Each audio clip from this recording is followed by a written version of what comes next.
was thinking about that. Hey, listen, thank you guys so much for having me today to be able to be in front of this great Georgia Chamber of Commerce, all these local chambers that are out there.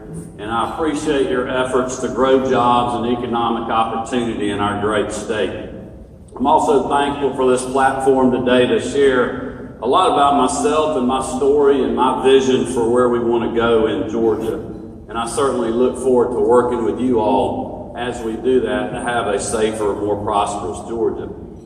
As Chris just mentioned, I grew up in Athens, Georgia, went to Clark Central High School, and I learned the value of hard work from legendary high school football coach and Macon's own Billy Henderson. We won a state championship decades ago because we believed the impossible was possible. And Coach was exactly right. He said with enough heart and enough hard work, it can be done. Many of you here know he wrote a book about that. I also learned the value of telling the truth, being straightforward with people, keeping your word, and doing the right thing when no one was watching. I worked my way through college, putting up acoustical ceilings, sweating on construction sites, whatever I could do to help my mom and my family pay the bills.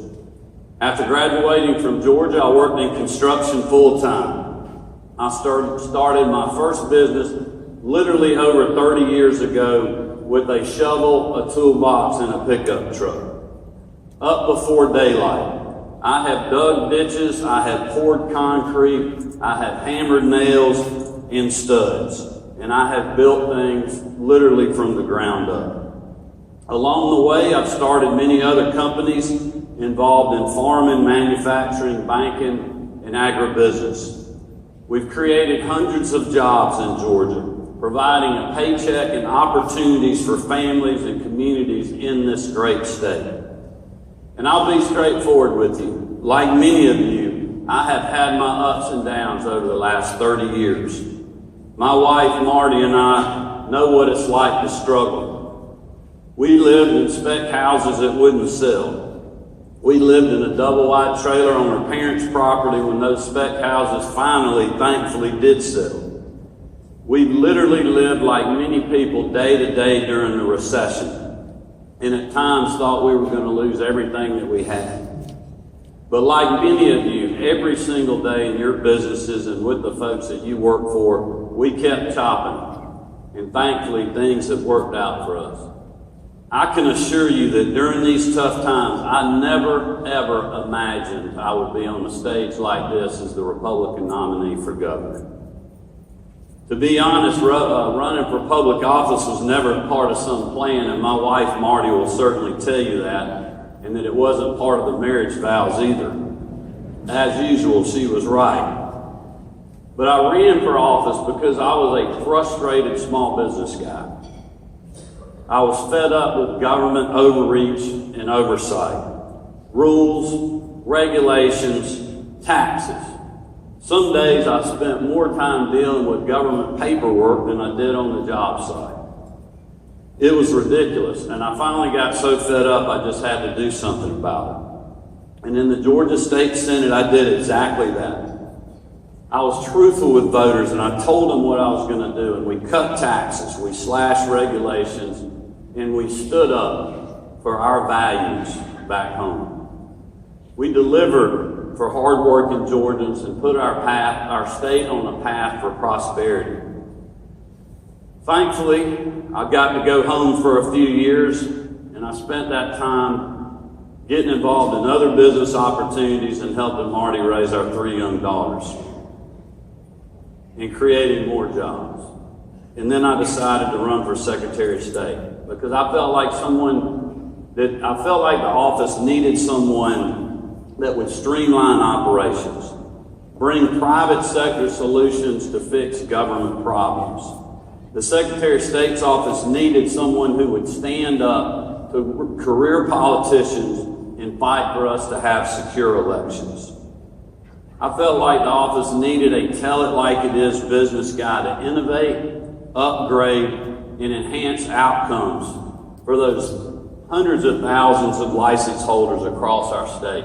for those millions of voters that we have and the many business people and hardworking Georgians that are in this room. And I have literally, as many of you know, fought hard every single day, and we've won. But most importantly, we have put people ahead of politics. And that is exactly why I'm running for governor, to put Georgians first. That starts with building off the great things that Governor Deal has accomplished.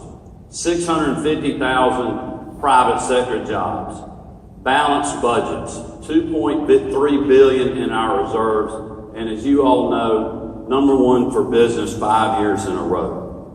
These are remarkable accomplishments by a remarkable leader. And as governor, I will carry on Nathan Deal's legacy. But make no mistake, I will not rest on our laurels. We will march forward. And that is what you're voting on this November. On the campaign trail, I've talked much about my bold 4-point plan. The policy proposal begins with a vow. As Georgia, I will make Georgia the #1 state in the country for small business. That's a big promise, but thankfully I have a head start. Governor Deal has laid the groundwork. He has poured the concrete, hammered the nails, and I'm going to keep building. I'm going to keep building so Georgians in rural communities have access to jobs, so mom and pop shops in all 4 corners of our great state can grow. I'm going to keep building so farmers see more in their checking account. I'm going to keep building so communities literally experience a revitalization that will impact future generations. I know what it takes to start a small business. I know how hard it is. I've signed the front of paychecks literally for over 30 years now. I'm an actual business owner, not one just on paper.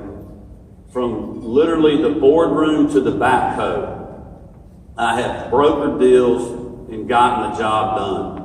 And I see this world and this state that we live in through the lens of a small business guy. And I know exactly what we need to do in government to spur economic development, job creation, and expansion in our state. I know how to build on the governor's successes and ensure a bright and promising future for all Georgians. I know many of you have seen my chainsaw, but let me say this, it is more than a commercial prop. As governor, we will cut regulations that make it harder to hire, expand, and invest in this great state. We will make Georgia the small business capital of our country. To keep our state moving in the right direction, I will build off the great things that Governor Nathan Deal has done under the Gold Dome. I will strengthen rural Georgia, support criminal justice reform, grow economic development opportunities, and fully fund public education, making investments in our future today, ensuring that all parts of our state, every single one of them, are growing and thriving. As governor, I'll also tackle health care to lower cost and improve access. I will dismantle street gangs and the Mexican drug cartels that are flooding our streets with drugs, violence, and fear. And I'll continue efforts to reform our adoption and foster care system so all children have the opportunity to learn, grow, and thrive in Georgia. As your next governor, we will keep building. Under a Kemp administration, we will keep growing. And like I say on the campaign trail, we will keep chopping. Folks, the stakes could not be higher. There is a clear contrast at the ballot box. 2 remarkably different paths, and this is literally, I believe, the fight for the future of the soul of our state.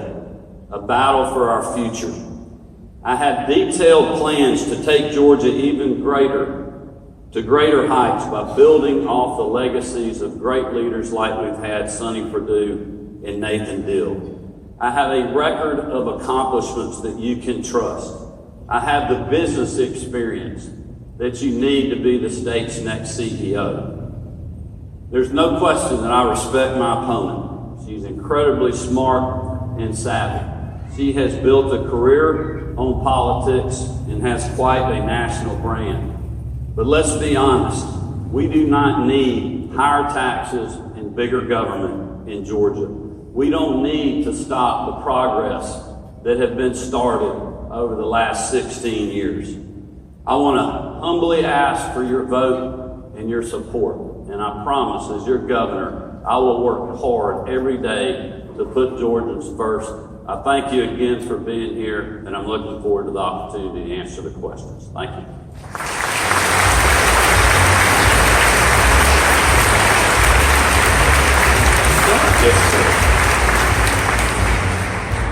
Well, again, Brian, congratulations. Abrams, and I'm proud to be the Democratic nominee for governor of Georgia. When I launched my campaign in June of 2017, I launched it in Albany, and a few weeks later we were here in Macon. When we were in Macon, we traveled around the city, and I remember having a conversation with a woman I call Pam. We went to her house in South Macon, a house that's been in her family for generations. We went inside the house, and I sat in the front room with Pam and her two daughters. One was 18, the other was 19. Both were on their way to college. The 18-year-old wants to study criminal justice. The 19-year-old wants to be a teacher. But there was something very distinct about the 19-year-old. She was about 7 months pregnant. And so as her mother and I spoke, her mom talked about the fact that she would be raising her grandchild as her daughter went off to start her first year of college. It's not an unusual thing in Georgia for a grandmother to take in a grandchild, but the fervency with which she approached this was telling to me, because she said, I need my daughter to go to college so her child will have a better life. And so she was going to put off emptying her nest for 4 more years at least so her daughter could have a better chance. We talked about her daughters and about her coming grandchild, and then I asked Pam, what about her? What did she want? And she looked at me like I was an idiot. She was like, I just told you I want my daughters to have a better life. I want a better life for my grandchild. And I said, no, what do you want for you? And she looked at me less skeptically and more with sadness. And she said no one had ever asked her that. And so I pushed her a little bit more. I said, Pam, what do you want? And she sighed and she said, look, I've been a cashier at Piggly Wiggly for 20 years. And I imagine I'll be a cashier at Piggly Wiggly for 20 more. But if I had something I could do, here's what I'd do. There's a building down the street from my house, and I would love to buy that building and turn it into a daycare center. I'd like to have a daycare center where I could take care of my grandchild, but also the children of all these young women who are getting pregnant around here, who are dropping out of school because they don't have mamas who can help them raise their children. She said, and I'd love to train some of those young women, get them the skills so that they could go into early childhood learning, so they could take care of themselves but have a good job. And I said, well, Pam, why wouldn't you do that? Why wouldn't you do that? It sounds amazing. You have this whole plan. And she looked at me and she said, because no one would ever invest in me. No one would invest in me having the training to do this work, and certainly no one's going to help me buy a building. So, and then she just kind of trailed off. I'm here today because the Georgia Chamber of Commerce exists for PAM Inc. Our responsibility is to invest in women and men with dreams and bold ideas and grand ambitions, but who lack the process and the pathway to prosperity. Because we know that if we are willing to bring Amazon.com to Georgia, we should be willing to invest in PAM. And what PAM needs is what so many Georgia businesses need, so many Georgia communities need. Folks who live real lives, anchoring their communities, trying to close that gap between success and survival. But they need leadership at the state level and leadership in the business community to make it real. I'm running for governor because I have a plan for prosperity in the state of Georgia. I understand that we have 3 responsibilities. We have to educate bold and ambitious children from cradle to career if we want to create the workforce of the 21st century. I know that we have to build a thriving and diverse economy for all 159 counties, not just the 12 metro counties and the 8 hub regions, but for all 159 counties. And I know we have to have an engaged and effective government that understands its responsibilities and gets out of the way when it shouldn't be in your path. On education, I'm proposing strong and ambitious plans that will help us retrain and reset our expectations for our children. That means investing in 0 to 4, Early childhood learning for 0 to 3 with a Bold Start scholarship that makes certain that every family has access to high quality early learning and high quality childcare. Because we know that if we engage from 0 to 3, we start our children off and they never fall behind. But we also have to expand universal access for 4-year-olds to make certain that we don't have a waiting list for pre-K anymore in Georgia. We have to do the work necessary for full funding and full access in our K-12 school system. I've been proud to work with Governor Nathan Deal, with Speaker David Ralston, with the Georgia General Assembly to move education funding forward. And I'm deeply pleased that this year we had full funding of the QBE formula. But that's the beginning, that is not the end. Because we know that our formula is not situated for the state that we have today. It's a 40-year-old formula that ignores the diversity and the complexity of our state. That's why we have to recognize the deep connection between poverty and health outcomes and graduation rates in Georgia. We know that in our state, we have a 20% poverty rate. That means that we have children who are coming to school hungry, who can't see the chalkboard, can't hear the teacher, and have mental health challenges that make it hard to focus. Even the best educator cannot solve that problem. That is why we have to revise our funding formula to invest in wraparound services. The very wraparound services I worked with Representative Kevin Tanner to embed in our struggling schools legislation that helps our priority schools across the state get off of their knees and onto their feet. But it's also important that we recognize that the outcomes we look for have to be the right ones. STEAM education is critical in the state of Georgia because that is the pathway to prosperity across this country. And our children need science, technology, engineering, arts, and math. And if we invest in those opportunities, we will invest in their futures. But once we get through K-12, we have to have pathways to post-secondary. That means apprenticeships for those who are not going to college. It means free technical college, debt-free college. And that means expanding on the HOPE program and the REACH program, solving the problem in Georgia where we have children who cannot go to college because they simply are too poor. Georgia is one of 2 states without a single need-based aid scholarship, and that has to be solved. But we can advance education in Georgia, but we have to have an economy ready for our workers. And that means that we have to begin with economic mobility conversations, closing the gap in income inequality. Because it's not just about whether someone is poor, it's whether their community is poor. And if their community is poor, that means these are folks who don't have the opportunity to make a good living or a good life. And that's why I want to invest in financial wellness, financial literacy, improving credit scores, housing access, and thinking about all the pieces that make a community stronger. It's also why I'm proposing to invest in a green bank in the state of Georgia for advanced energy jobs. We know that the state of Georgia is uniquely positioned among the states. We can do biomass, wind, solar, and hydro. That's why we have coastal solar down in Hinesville, Georgia, that's helping reduce the cost for farmers to fund their electric bills. We should be investing in advanced energy jobs across the state of Georgia, and we can create between 25,000 and 45,000 new jobs over the next decade. With a small investment, we can leverage hundreds of millions of dollars in private funds that can help create that opportunity in Georgia. But in addition, we have to think about the small businesses that so many of you represent. I've been an entrepreneur for several years. It was an accident. I was a tax attorney and began what my mother called my trajectory of downward economic mobility. I corrected my fall and started a small business. It was a manufacturing company called Nourish. We made bottled waters for babies and toddlers. And we were doing well. We were in universities and hospitals. We were in airports. We were all across this country. And we even got an opportunity to go with a major retailer. But the problem was we needed $75,000 to automate our equipment. And in the midst of the Great Recession, we could not find the capital. We looked at banks and credit unions. We looked at CDFIs. We went to factoring companies, and the credit crunch was too strong. And my business partner and I had to shut down our business. But a few years later, we started Now Account, a financial services company that has helped thousands of jobs be saved and created in the state of Georgia. Because we know that investing capital in small businesses is critical. As excited as we are about Amazon bringing 50,000 new jobs to Georgia, I'm just as excited about being the governor who helps 5,000 small businesses create 10 new jobs, because those are 50,000 jobs that never leave the state of Georgia. I want to do that through a small business financing pool of $10 million. Because we know it's easier to get a loan for $5 million than it is to get one for $50,000. Because in the midst of the Great Recession, Georgia lost more banks than any state in this nation. And we have to step in and fill in that gap so that access to capital is available. But we also have to make sure that we have the business acumen that we are cultivating throughout our state. And that means incubators and working with our technical colleges and our colleges to make sure that people have the skills they need to not only create and retain their businesses, but to think about how to start a diverse set of businesses. It's also why I want us to invest in 22,000 apprenticeships by 2022.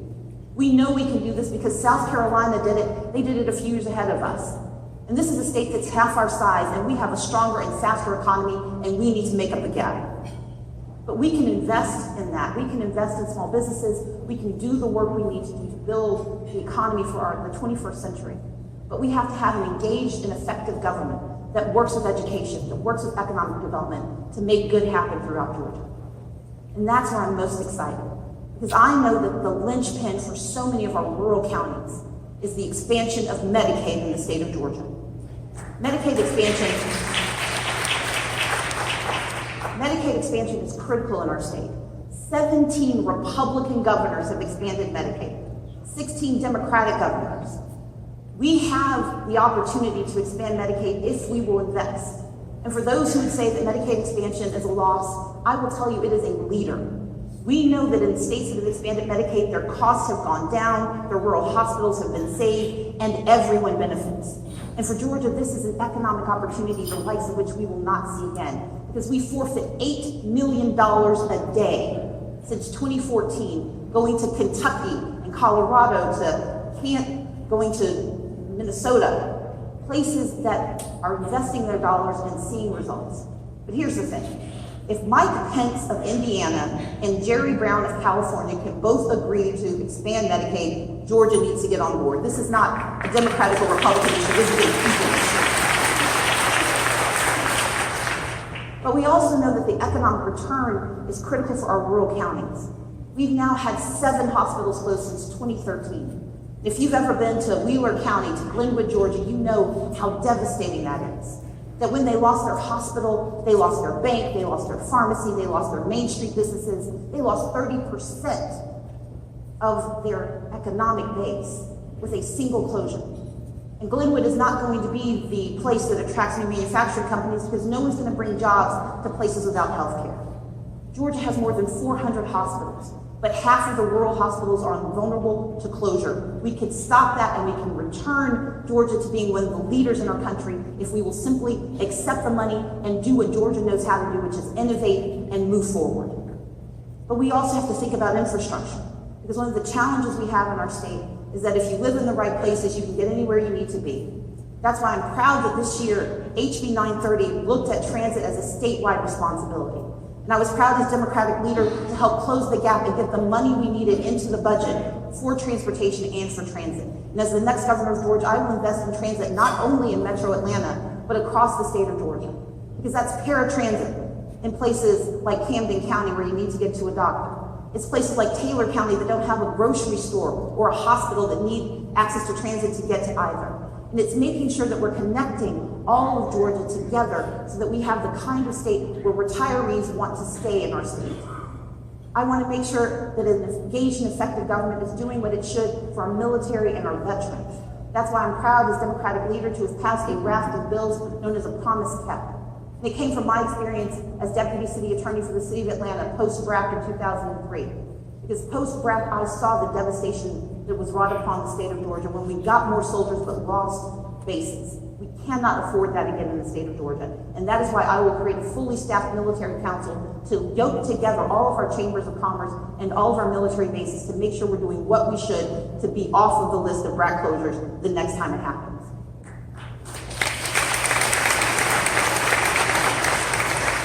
We've got a lot of opportunity, and that was a great video that talked about the gap that Georgia faces. We are the #1 place to do business, but we have one of the highest poverty rates in the nation.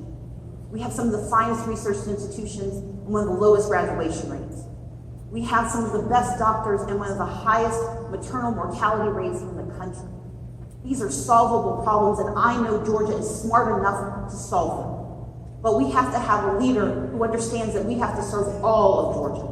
And that is why I pledge to be governor who will never sign a bill that legalizes discrimination in the state of Georgia.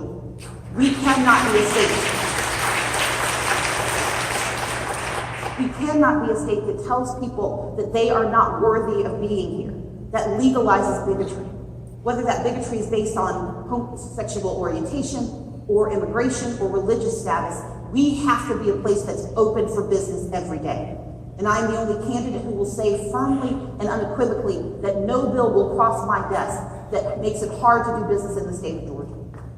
I look forward to a vigorous campaign this year. We have to have a conversation about who we are and where we're headed. And a lot of folks are going to try to tell my story and tell my opponent's story, but I'll tell you this. You have to look at our records to know what we're going to accomplish. And I am proud to be the Democratic leader who helped block the single largest tax increase in Georgia history, who worked with Republicans to defend transportation, to increase access to education, but has also worked to make certain that we protect the freedoms that we take for granted in the United States. I will never undermine the Constitution, and I will always stand up for every Georgian, because that is the way we make certain that every Georgian has the freedom and the opportunity to thrive. Thank you so much.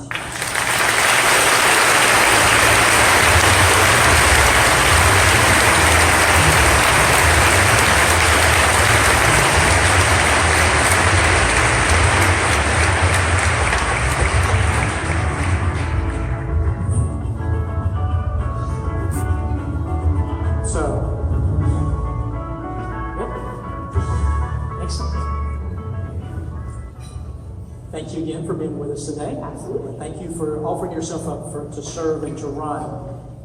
Since you have a real heart for economic mobility, you talked a lot about it. I want to go a little bit deeper. I want to put a little different perspective on it. How many of you in the audience today have openings at your company or your organization that you can't fill?